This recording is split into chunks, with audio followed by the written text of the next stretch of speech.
just be a minute more as we get Softice running, a couple things like that, get our presentation set up. Please bear with us. The presentation was originally developed for an hour and 30 minutes. However, this time slot's an hour and 50 minutes, and we've already filled like 7. Therefore, we may run a little bit late. If you need to leave, feel free. However, I will blow through the first 20 slides in about 2 minutes because we don't have time to get them in. And Sherry does the interesting slides, so I will introduce her soon. My name is Jamie Butler. I'm from rootkit.com. This is Sherry Sparks, and we developed a project called Shadow Walker, and it's to hide rootkits. You can find description of this talk probably later on rootkit.com. Some of the source code, I believe Sherry's going to post it. Also, it's going to be in FRAC 63, that if it hasn't appeared online already, probably in the next week or 2 will be there. If you don't understand much about rootkits, or you are new to the Windows world of rootkits, you can go to rootkit.com, read postings there for free. There's a lot of source code for free. Nothing there is for pay. Or you can buy the book Rootkit Subverting the Windows Kernel by Greg Hoagland and myself. So we'll get started with Shadow Walker. So quick blow through rootkits. They don't propagate themselves. They're not like a virus. They're just here to provide stealth. So attacker gets on the box and they try to maintain presence. They don't want to keep using their 0 day to come back all the time to the machine, so they install a rootkit. A rootkit is there to hide their presence and also to give them future access at a later date. Rootkits could also be used for law enforcement for things like a sneak and peek or a properly executed search warrant and so forth.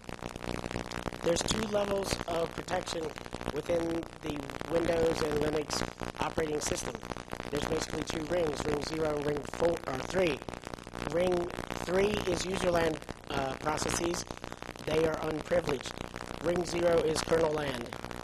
Once you're in ring 0, your kernel rootkit can do whatever you want. Operating system provides basically an intermediary between upper level user processes and things that they want to query the operating system for. So I want to open a port. The operating system does that for you and then hands it back to the user land process. They also provide an interface between user land processes and the lower hardware. So if you have a ring 0 kernel rootkit, you are just like the operating system, you are a man in the middle.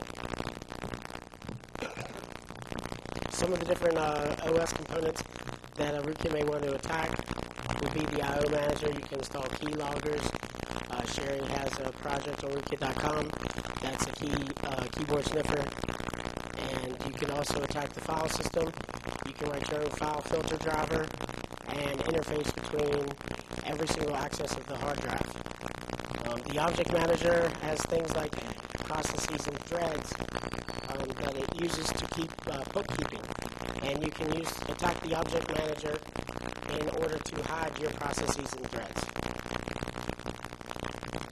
That's about enough of that. Configuration manager, we use that to hide registry keys. So first generation rootkits, what were they? These were simple Trojanized replacement programs on the hard drive. They may include the Unix login program, ls, ps, so on and so forth. Second generation rootkits. These started to be more sophisticated. These modified static tables within the kernel or within the upper levels of the operating system themselves. So you can replace the import address table of a PE file and alter the execution path of any command. You can also alter the system call table within the kernel at ring 0 and change what function actually gets executed within the kernel when the user requests something. Third generation rootkits, we term these, they use DKOM, direct kernel object manipulation. These actually don't hook anything because hooks are a bit easier to detect. Third generation actually manipulate the data structures in memory. So there's no code off you don't alter the code at all, you just alter the data structures themselves. This is almost undetectable. Data structures come and go very frequently, and they're constantly changing. That's why they're in the data section. This is very hard to detect, and we'll talk about how you can use this to hide processes and threads if you want it, or you can even use it to hide drivers, escalate process privileges using tokens, etc. So real quick, about 2 years ago at one of the Black Hats, and all the slides are online, you can see process hiding with DCOM. I also mentioned a little bit last year when I talked about Vice. What the kernel uses to keep track of all the processes is this list of active processes. Every eProcess block you see there represents an individual process in the system. This individual process could be your little hacker program. It's doing things and you don't want the system administrator to know you're there. If you simply unlink, at the bottom of the slide you see that there's a series of links. If you simply unlink the process that you want to have hidden, it will disappear when you try to list it out. So when you run Task Manager, etc., it won't be there.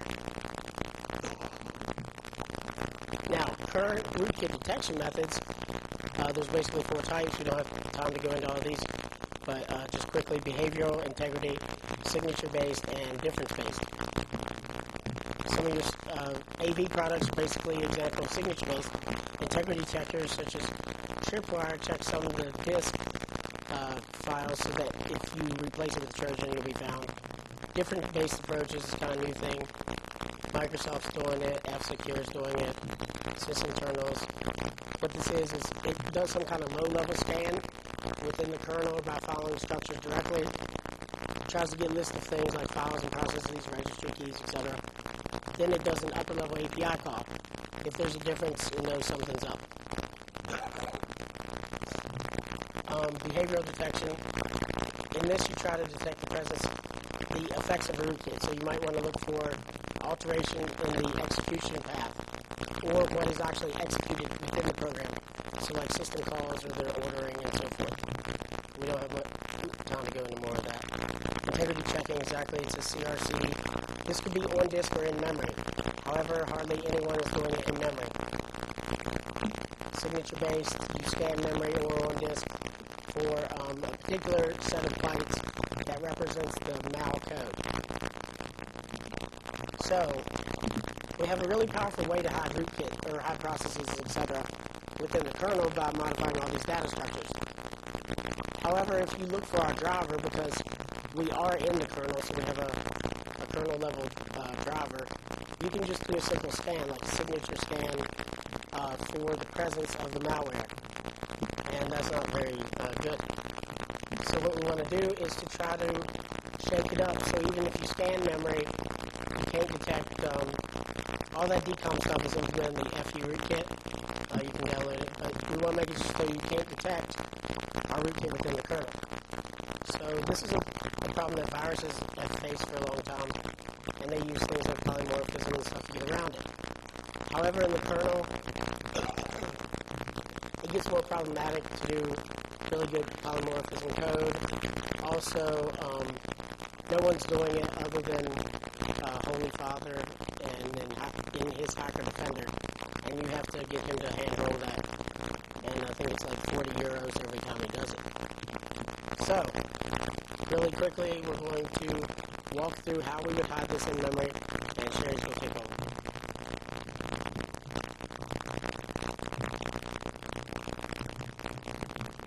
Thank you, Jamie. I'm going to be discussing the technical implementation of ShadowWalker, which is our rootkit hiding technology. Like Jamie said, polymorphism has not really been seen a lot in rootkits so far, but it's not really an optimal approach for a rootkit. Viruses need to hide their code. Rootkits not only need to hide their code, but they also need to hide changes to operating system components. Polymorphism is not necessarily an optimal solution for that when you consider that you have the memory-based equivalents of, say, Tripwire or other types of integrity checkers. So basically what we wanted to do is we wanted to figure out a way to hide in memory such that we actually hook the memory of the system without actually changing the code at all. and that gave rise to ShadowWalker, which we're coining kind of as a prototype for the 4th generation in rootkit technology. Basically, the alternative to polymorphism is virtual memory subversion. Basically, what we're going to be showing you today is a proof of concept demonstration that a rootkit is capable of transparently controlling the view of memory seen by user applications, kernel drivers, and the operating system itself. Now, the cool thing about this technology is the fact that there's a minimal performance impact. Because we exploit some features in the hardware, that means that basically our memory hook engine hiding a rootkit is virtually undetectable. It has no slowdown or system performance hit. Obviously, this makes this type of technology attractive to not only a rootkit, but also to maybe a virus or a worm or spyware applications. Just a few implications of virtual memory subversion. For a long time, rootkit scanners relied upon the integrity of the operating system API. Like Jamie mentioned, ever since the 2nd generation rootkits, rootkits have been hooking the API, and upper-level processes can no longer trust the results returned to them by the API, either the user-level API or the kernel-level API, depending upon where the rootkit is hooking. So basically, rootkit scanners have gotten a little bit smarter. They're starting to realize that they can't rely upon operating system APIs anymore. But even those rootkit scanners that don't rely upon operating system APIs, they still rely upon the integrity of the virtual memory system. So therefore, when a security scanner does a read of a certain memory address, it expects to see the data that's actually stored at that address. What we're proposing is actually to return some data that is in fact not actually stored at that address. So basically, there are 2 implications here. If we can control a scanner's memory reads, then we can fool signature scanners and potentially make a known rootkit or virus code immune to an in-memory signature scan. Because basically the scanner will access the range of memory where the rootkit code is stored, and it will be returned data which is a clean copy or does not have the rootkit code. We can also fool integrity checkers.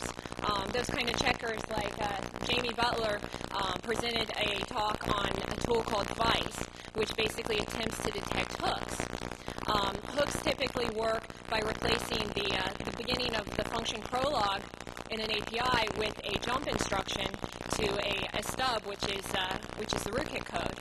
So basically, under normal situations, you would not expect to see the first instruction in an API to be a jump instruction. The normal code would be such stuff as stack setup code, allocation of local variables. So basically, Jamie uses heuristics like this to determine if functions are hooked. Basically, the implications for this is that if we are subverting that particular function in memory, the scanner would perform a read, and it would receive a clean copy of that API function code, yet the actual code that is executing is actually the hook code. Since we're going to be talking about the subversion of virtual memory, we're going to need to do a little bit of a review. This is stuff that's normally covered in a college-level operating systems class, but I know that for most people, we probably need to review some of this stuff. First thing we're going to talk about is virtual address space layout, and then we're going to talk about some of the concepts of virtual memory. We're going to go over the ideas of paging and segmentation, page tables and PTEs, how virtual to physical address translation actually occurs, what the page fault handler does, and then some performance issues associated with paging and how those are actually mitigated using a hardware solution or the translation look-aside buffer. Finally, we'll talk about different memory access types and some little eccentricities with the x86 architecture. So basically what you have here is a layout of the most common, the 2 most common layouts for the Windows virtual address space. The first one breaks the virtual address space up into 2 main components. Like Jamie said, we have 2 modes of operation under Windows. We have a privileged mode, which is basically kernel land, and we have a non-privileged privileged mode, which is basically user land. The memory address space is arranged similarly to that. The lower 2 gigabytes correspond to user land address space. That's going to contain your application code, DLL code. The upper 2 gigabytes is going to be where the operating system kernel lives. In the upper 2 gigabytes, you're going to have NTOS kernel, HAL, hardware abstraction layer, boot drivers. You're going to have key operating system structures, the process objects that Jamie was talking about, process page tables, and then non-page pool and cache memory. Alternatively, we have a second address space layout, which has been used on some of the Server 2003 systems, which actually allows you to expand the user address space up to 3 gigabytes. By far the most common layout is going to be the one where it's split in half. So basically, what is the main idea behind virtual memory? Basically, the idea is we want to separate the virtual from the physical address spaces, or separate the virtual and physical address spaces. By that, what I mean is the virtual address space is the size of it is going to be defined by the size of your, or the width of your memory bus. So if you have a 32-bit system, that means that you have the ability to address 2 to the 32, or approximately 4 gigabytes of contiguous memory locations. So therefore, your virtual address space spans from 0 up to 4 gigabytes. In contrast, most of us don't really have 4 gigabytes of RAM installed on our system unless we're really lucky. So therefore, we can say that our physical address space is constrained by the amount of RAM on our system. And the amount of RAM is most likely going to be less than the 4 gigabyte limit for the virtual address space. So basically, virtual memory concerns managing these virtual and physical address spaces by dividing them into fixed size blocks. If those blocks are all the same size, we have a paging architecture. If those blocks may be variable sizes, it's a segmentation architecture. The x86 architecture is actually a combination of segmentation and paging. However, for the purposes of our talk, we're focusing upon the paging architecture because that's the level that we're going to subvert. As far as how this there's actually mapping information that actually maps a virtual block to a physical block. And the OS is what actually maintains this mapping information and determines which virtual blocks map to which physical blocks. Like I said before, the virtual address space may be larger than the physical address space. And also because the OS is managing this mapping, virtually contiguous memory blocks do not need to be physically contiguous. This actually shows an illustration of those 2 points on the previous slide. As you can see, we have our virtual address space divided up into blocks. Under a paging architecture, we call these blocks pages. The physical address space is smaller than the virtual address space. It's also divided into fixed size blocks. This is termed frames. Basically, as you can see, the virtually contiguous blocks do not necessarily have to be physically contiguous. So what actually maintains this mapping information that the OS uses? This mapping information is contained in page tables. And page tables consist of entries called PTEs, or page table entries. Page table entries contain at least 2 pieces of useful information. They contain status information and they contain mapping information. The page frame number bits are the bits that actually describe where that page actually maps to in physical memory. There are also a bunch of status bits, as you can see. A few of the most important ones would be the V there for valid. That's going to determine if the page is actually resident in memory or if it's been paged out to the disk. You have the writable bit, which is going to be concerned with protection, whether or not that page is read-only or whether it's going to be writable as well. You also have some bits, the cache disabled, the dirty bit. These are bits that the operating system uses in its virtual memory management for page swapping and such. And then the last bit of interest is going to be the global bit. The global bit is interesting because it determines whether or not this particular mapping information will be flushed from the hardware cache on a context switch. This actually becomes important later on. basically, here's an illustration of the big picture just to kind of summarize all these ideas.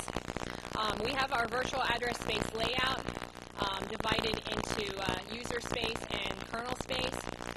We have our pages, which are the divisions of the virtual address space. We have process page tables located in the kernel memory section. Process page tables contain PTEs, which contain status information and mapping information, which will basically say where those pages are located out in physical memory. So how do you go from an address to actually figuring out where that particular page is in the page table? Basically, virtual addresses can encode the information necessary to index into page tables. Page tables may actually be single-level or multi-level. The x86 maintains a two-level paging architecture. Basically, we divide the virtual address into two pieces. We're going to divide it into the virtual page number, which is going to contain the page table indexing information, and we divide it into the byte index, which is going to contain an offset to the from the physical frame in physical memory. So basically, the virtual page number, in this case, since we have a two-level architecture, basically what that means is not only do we have a page table, we also have a page directory.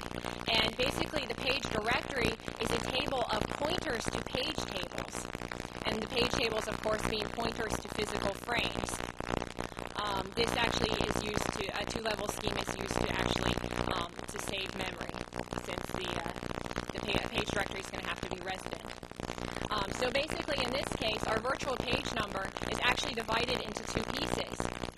We have to be able to figure out the index into the page directory so we can locate the correct page table, and then we have to figure out the index into the page table so we can locate the correct page frame. So basically, under x86, the upper 10 bits in the virtual address are going to provide your index into the page directory, while the middle 10 bits are going to provide your index into the page table. This slide gets a little bit complicated, but I'm going to give it a go here to try to explain it. Basically, there's a number of steps involved in virtual to physical address translation. This is performed by the hardware. The first step is going to be to locate the page directory, the base address of the page directory in memory. The page directory base is actually located in the K process block. Physical address is also located in CR3, which is the control register on the processor. So basically, the first step is to locate the base of the page directory. The second step is going to be to locate the actual entry in the page directory that contains the pointer to the page table that we need. So basically, we're going to extract the upper 10 bits from the virtual address and use that to add to the page directory base to obtain the entry in the page directory table. Now, the contents of this page directory entry is basically a pointer to a page table, or the base physical address of the page table in memory. So now at this point, we have the base address of the page table, and now we're trying to get to the PTE, or the entry in the page table. So to get to the page table entry, now we do the same type of thing.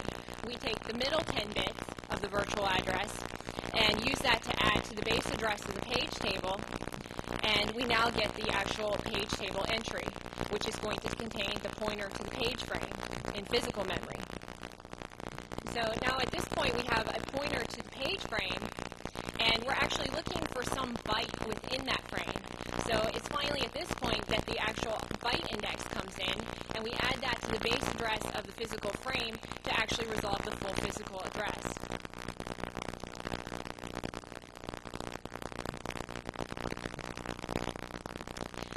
Like we said earlier, the physical memory may be smaller than the amount of virtually addressable memory you have. So therefore, the OS may need to move some pages from main memory out to the disk to satisfy current memory demands. Basically, when the OS does this, it marks the PTE for the page in question as invalid, writes it out to the disk, and the next time that page is accessed, it's going to generate a page fault. A page fault is basically just an interrupt that is going to cause a vector to an interrupt service routine, which in this case is going to be the page fault handler. There are actually several conditions where a page fault can occur. The most common condition is going to be the case where the page table entry is marked invalid, and that page has been swapped out to the disk and needs to be brought in. There's a little caveat to that, because not only does the PTE need to be marked invalid, that entry cannot be present inside the TLB, or the hardware cache of virtual to physical mappings. This becomes very important later on. The second situation where you can have a memory protection violation is going to be basically user mode code attempting to access kernel memory, or perhaps an attempt to write to memory that's marked as read-only. For all of you guys that I lost on that previous slide of virtual to physical translation, I have a little bit clearer one that shows the whole page fault path. Sorry about that.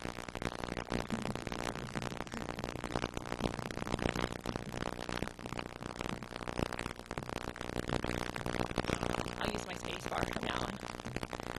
Okay, first thing, you have a memory access. So the first thing we do is we need to look it up in the page directory to resolve the actual page table. In this case, it's present, so we can move on and go out to the page table. Now, in the page table, we're trying to look up actually where the physical frame is. In this case, that particular PTE has been marked invalid and a page fault is generated. This causes the page fault handler to be invoked. The page fault handler now is responsible for issuing the disk I/O to go out to the page file and load that frame back into main memory. Once it's loaded it back into memory, it now marks the PTE as valid. As you can see, some people would say that paging is not such a good idea. This is because there's a steep performance hit associated with paging. Basically, we take one memory reference and we basically turn it into 3 memory accesses. So we're cutting our performance by a factor of 3. Basically, the first thing, we have to access the page directory. That's one memory reference. We have to access the page table. There's another memory reference. Now we have to actually go out and get the byte at the correct physical address. There's our third memory reference. So actually, in the best case, every single memory access requires 3 memory accesses to resolve the virtual to physical address. In the worst case, not only do we need 3 memory accesses, now we might potentially need 2 disk I/Os. Because since we have a 2-level paging scheme, our page tables may be not present, and our actual page frames may be non-present as well. So therefore, you may have up to 2 additional disk I/Os. So as you can see, paging introduces a steep performance hit. Hardware designers found this to be unacceptable, and they developed a solution for this to help mitigate this problem. Their solution was the translation look-aside buffer. The TLB is basically a high-speed hardware cache, generally implemented in associative memory, that holds the most frequently used virtual to physical mappings. So basically, the TLB caches the information held in the PTEs for certain pages that are used frequently. The TLB is actually a lot smaller than main memory, which means that it's possible that a page or an entry in the TLB could actually be evicted if another page that maps to that TLB entry needs to be loaded into the TLB. So basically, the TLB is actually first on the memory access path. It sits in front of the page table path. So therefore, on the memory access, the TLB is actually searched first before we ever even go out to the page tables. Since it is high-speed associative memory, that means that a reference found in the TLB can be resolved much, much faster than it can be resolved by even going out and doing a single memory reference in main memory. If that reference is actually found in the TLB, we say it was a hit. If it was not found, we say that we had a miss. The x86 actually uses a split TLB architecture. And what I mean by that is there's actually 2 TLBs. There's one that holds translations for code, that's the iTLB, and there's another one that holds translations for data, that's the DTLB. I should note that modern TLBs have extremely high hit rates, which means that most translations are actually resolved via the TLB cache, as opposed to actually having to go out to the page tables, which significantly increases performance. This is just a simple example of a TLB search. Basically, the TLB is a cache. It consists of two parts. You have a tag, which in this case is going to be the virtual page number, and then you have the corresponding frame that maps to that virtual page number in the data section of the cache line. So basically, when a memory reference occurs, the TLB tags are going to be searched in parallel to see if they can find a match on that virtual page number. If they can, the data or the corresponding physical frame mapping is going to be returned. In this case, we had a TLB hit on virtual page 17, and its corresponding frame is 84. So basically here I have an illustration of the memory access path that includes the TLB. We're also going to stick with the x86 architecture, which actually has a split TLB. So that means that on a memory access, code accesses are going to be checked in the ITLB. So in this case, we have a hit on the ITLB. We now have the corresponding frame, which is 132, and we can go directly out to physical memory. In this case, as you can see, since we had a TLB hit, we were able to completely bypass the page tables. It may be possible that we don't have a TLB hit. We could get a miss. And what's even worse than a miss, now that we have to go out to the page tables, now we might actually get a page fault, which will kill performance even further. So in this case, our memory access is a code access. It goes out to the ITLB, searches it, it's not there, so now we have a miss. So now we have to go out to the page tables. In this case, we go out to the page tables, and we find something we need is not present. So we have a page fault. Now the OS page fault handler has to be invoked. It has to go out to the disk, bring that frame into memory, and finally mark that PTE as being present before the access can be completely resolved. So basically we have three memory access types. Everyone's familiar with this. We have read, write, and execute. Unfortunately, a little caveat to the x86 architecture is we actually only have two memory access types. We actually have read-execute and read-write-execute. By that I mean the execute access is implied to all memory. This poses a slight problem. In some cases, we might like to actually differentiate between execute access and read-write access. One common place where this might be the case would be the implementation of non-executable memory. This is used as a buffer overflow protection scheme. Basically, you have your stack space, which is typically readable and writable. I mean, you store data on the stack. But normally the stack does not contain executing code unless a buffer overflow attack is in progress. So therefore, heuristically, if we were able to detect an execute access over a read-write access on the stack, we could say if we detect an execute, that heuristically there's a good probability that we're in progress with buffer overflow attack. Now the little caveat here is, like we said, x86 doesn't let us to distinguish between read, write, and execute. So basically, we have not had hardware support up to this point. We do now have some hardware support, but previously there was a project called PAX. Basically, PAX implemented read, write, no execute, or non-executable memory semantics using strictly software support. This was before there was any hardware support for non-executable memory. Windows XP Service Pack 2 and Server 2003 Service Pack 1 now also implement software support in the form of what Microsoft calls Data Execution Prevention, or DEP. As a side note, hardware support has been added for non-executable memory on the 64-bit processors, as well as the Pentium 4. Well, in the case of a rootkit, it's also kind of advantageous to be able to distinguish between executable and read-write access to a range of memory. Basically, we're going to take an offensive stance on the PAX technology, which it's been around for a while. This technique's been around for a while, but so far it hasn't really been shown how you could invert that technique for malicious purposes. So basically, we want to hide code. So we want to differentiate between read, write, and execute. So the idea is, if we have our rootkit driver, for example, that's going to be a very strong heuristic that a scanner is trying to locate us. So basically what we would want to do in that case is we want our rootkit code to run, but if a scanner tries to read it, we want to basically return an image of that memory that does not contain the rootkit code or contain something clean if it's in the case of a modification to the operating system. So basically what we're proposing here is we're going to do an implementation that is the inverse of PAX.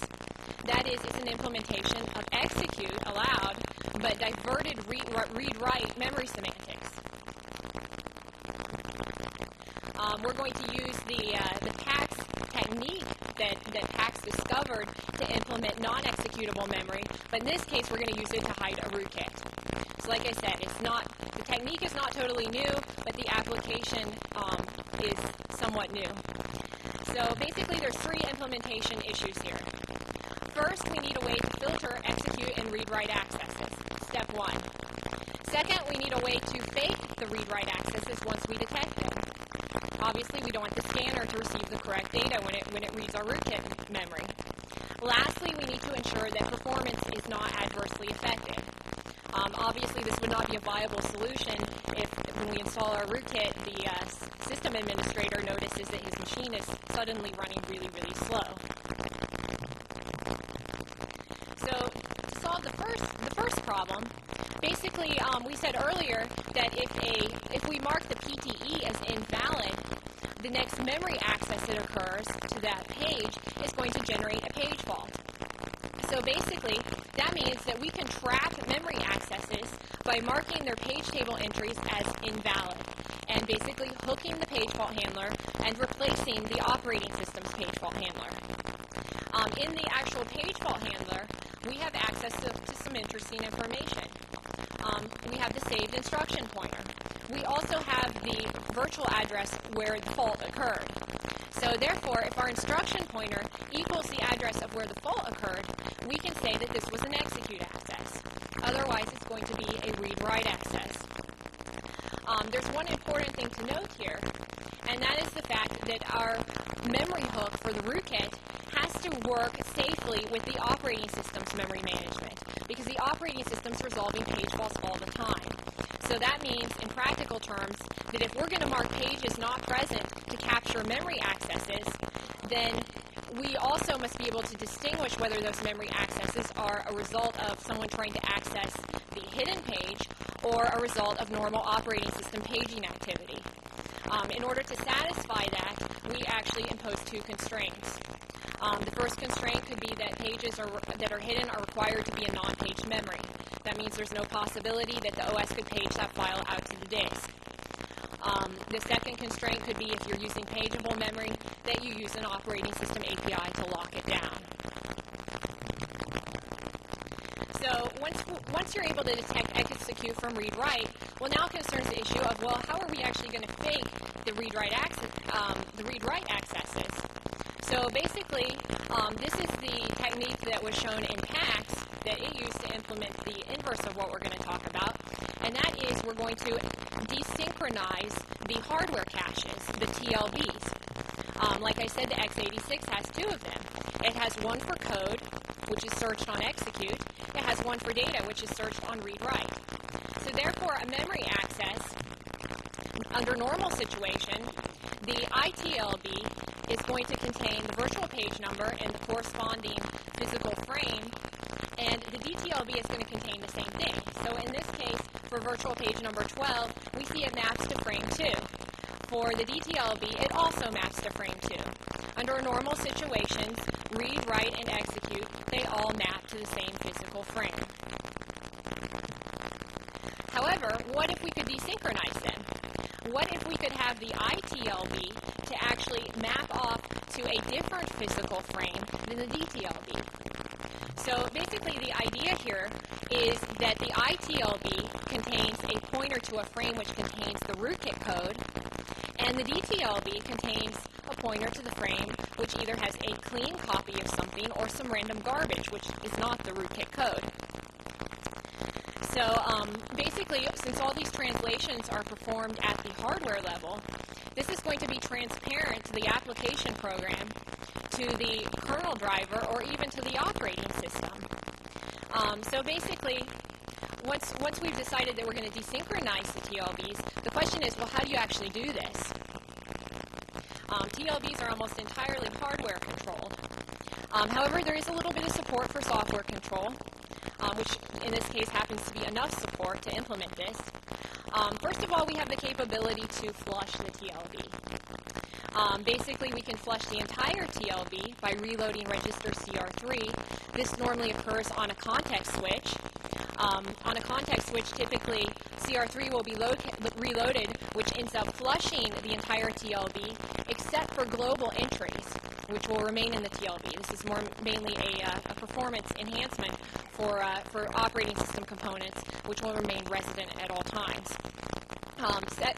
We also have a method of not only flushing the entire TLB, but of flushing an individual entry in the TLB. That would be the invalidate page instruction. So now that we've established that we can flush the TLB, how about loading it? It is possible actually to load the TLBs separately, which means that actually executing a data access loads the DTLB, but not the ITLB. Conversely, executing a call loads the ITLB, but not the DTLB. So therefore, it is possible to discretely load the two TLBs separately and desynchronize them. So basically, our proof of concept implementation consists of two main components. We have the memory hook engine, which has a hook installation component, which sets up the hook, and then a custom page fault handler, which basically is responsible for filtering execute and read-write accesses and correctly manually loading up the right TLB. Also, we have our second component is going to be a modified FU rootkit. So basically, we've modified Jamie's rootkit to work in collusion with our ShadowWalker. So basically, on memory hook installation, there's several steps that have to be performed. First of all, since we're going to mark pages not present, we need to install a new page fault handler. Once we've done that, on a page fault, we're going to need to be able to determine relatively quickly if that fault is due to one of our hidden pages being accessed, or if it's due to the actual operating system performing normal paging activity. So in order to do that, we just insert that page into a simple hash table so we can perform a quick lookup. Next, we mark the page not present. And then the last step is really the most important here, because we said that the TLB is first on the memory access path, which means that a page fault is generated, one, when the PTE is marked present, but like I said earlier, two, when that entry is not present in the TLB. So therefore, we perform an explicit flush of that page that we're hiding. This means that on the next memory access, we will be able to generate a page fault. If you could please hold your questions to the end, we'll have time for questions. So basically, the custom page fault handler's main responsibility is to filter, read, write, and execute accesses for hook pages. If it determines that the page is not a hook page, meaning it's just a normal operating system page fault, it passes it down to the OS handler. If it is a page fault due to a hidden page, it's either going to manually load the ITLB or manually load the DTLB, depending upon the type of access. Most memory references will be resolved via the TLB path. So intuitively, you would think that you would be generating a lot of page faults. You would take a big hit in performance. Not the case, because we're using the hardware caching mechanism.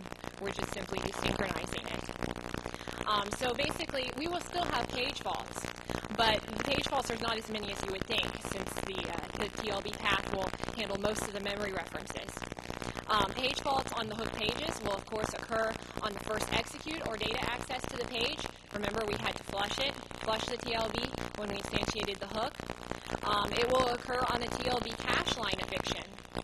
So it's possible that the mapping for that hook page got evicted from the TLB.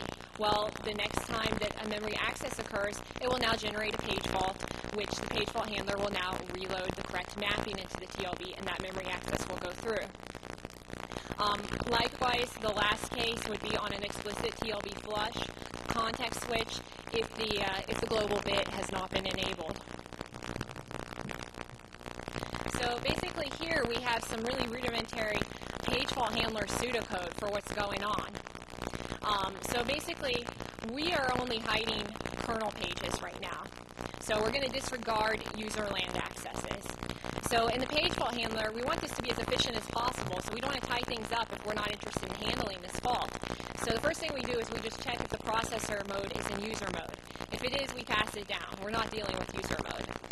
If the faulting address is a user page, we're also going to pass it down because we don't hook user pages. In contrast, if the fault is from a hidden page, now we're going to check if it's a read, write, or an execute.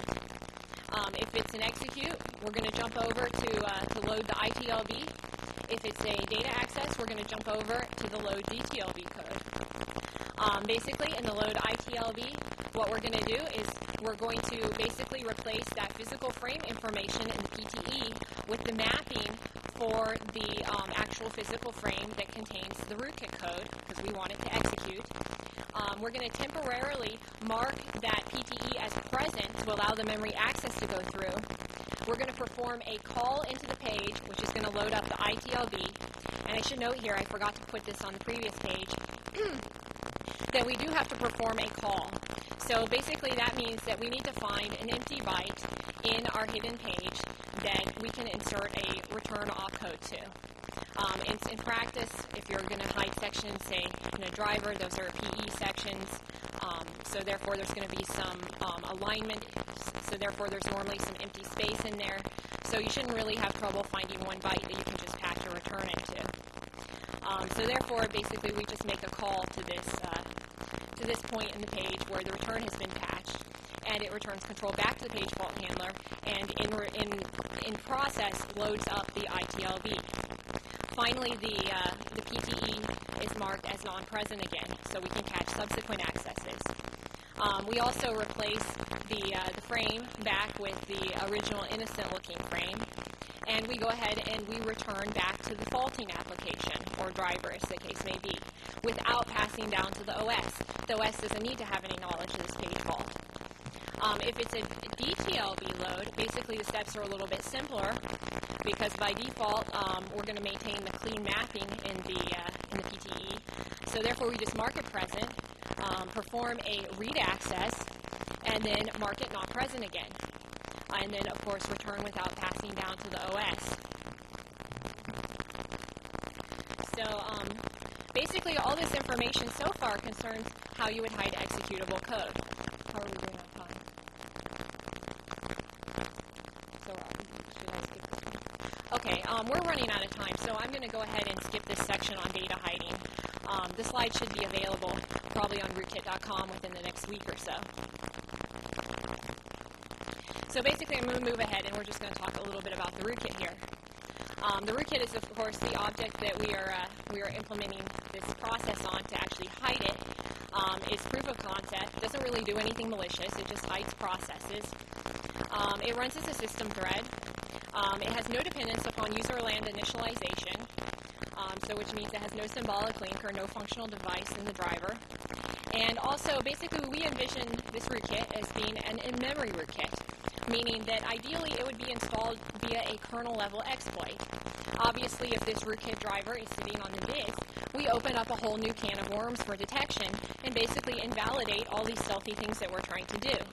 So basically, we never want it to reside on the disk.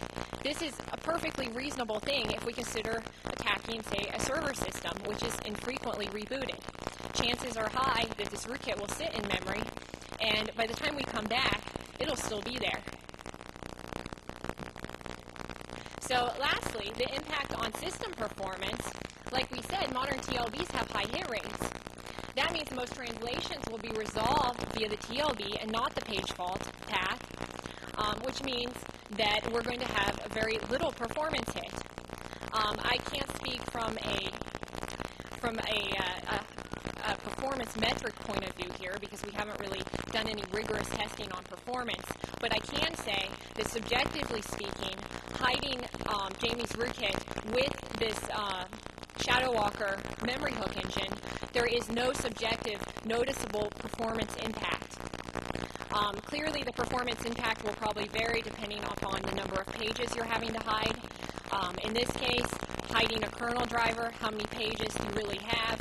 You have 4 or 5 sections in a PE, portable executable, so chances are you only have 4 or 5 pages. If they're page aligned, 4 or 5 pages is really negligible.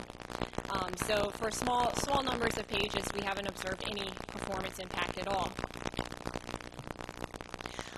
As this is not really a weaponized attack tool, there are a number of known limitations. Jamie and I have done this basically on our spare time, so basically we've not implemented a fully productized or weaponized version. So first of all, there's no PAE support. PAE basically extends addressability from 32 to 36 bits. We don't support that yet. There's no hyper-threading or multi-processor support. There's clear issues with regards to synchronization problems involved with porting this up to a multi-processor system.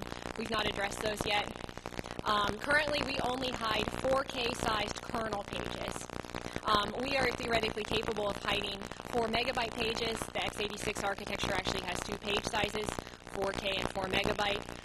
The main point of interest with the 4 megabyte pages are going to be hiding of NTOS kernel, which is sitting on a 4 megabyte page, obviously an interest to a rootkit developer who wants to install hooks into the operating system kernel. Currently, we can't hide NTOS kernel. There's some technical difficulties with that, which we're working to resolve. But it's quite effective for hiding drivers and other drivers, such as maybe Indis, which sit in the 4K page range. So we could hide hooks in the network drivers, for example. As far as detection, I'm going to go over this real brief. I think we're really running out of time here. First of all, like we said earlier, we have to make the constraint that we have non-paged memory that we're marking non-present, so we don't conflict with so we can differentiate our page faults from OS page faults. Obviously, non-present pages in non-page memory are heuristically abnormal. If that's sufficient to indicate that a rootkit's installed, highly debatable, but it's still abnormal. Obviously, the page fault handler code itself cannot be marked not present, because that would imply that we're marking the page containing the page fault handler as not present. We would end up with lots of recursive problems of recursive reentry. Therefore, the solution for hiding the page fault handler, we have to fall back to more tried and true approaches. It's small, it's written in assembly, there's no APIs, so, polymorphism seems like a fairly reasonable solution to that problem. Likewise, it's also difficult to conceal hooks on the IDT. Currently, this proof of concept makes no effort to conceal the IDT hooks. Yes, this rootkit is very easily detected right now because of this, but that was not really our goal. We're just showing a proof of concept. So right now, we're really running short, so I'm going to proceed to the demo and skip the last couple slides.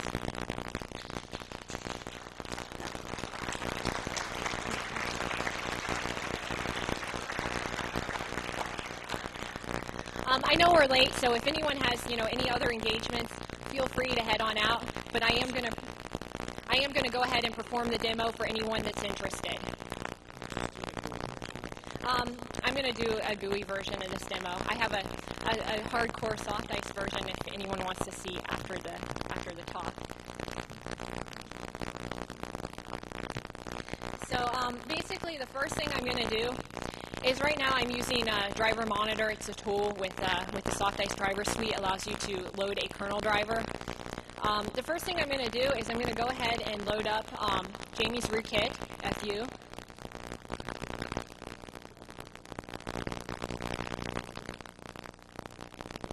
So go. Our driver is started successfully. So now if we enter Soft Ice, we can get the base address of where this driver is loaded in memory.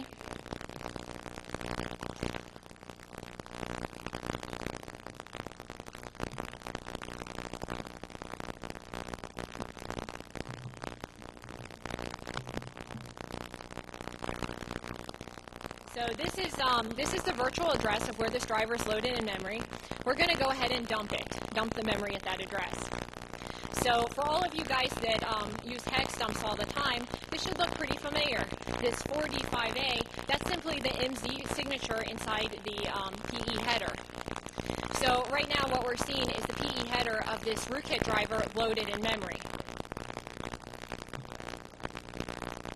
So now at this point, I'm going to go ahead and load up the memory hook engine, ShadowWalker.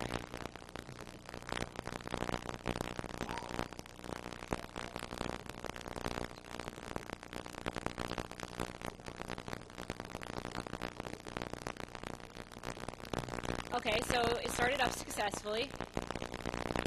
So now we're going to go ahead and perform another memory dump.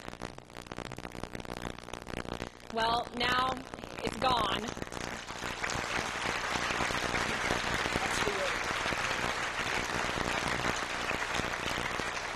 So we'll take questions offline. We're leaving the room. We're being evicted. We have swag, books. We'd love to hear from you. Thanks a lot.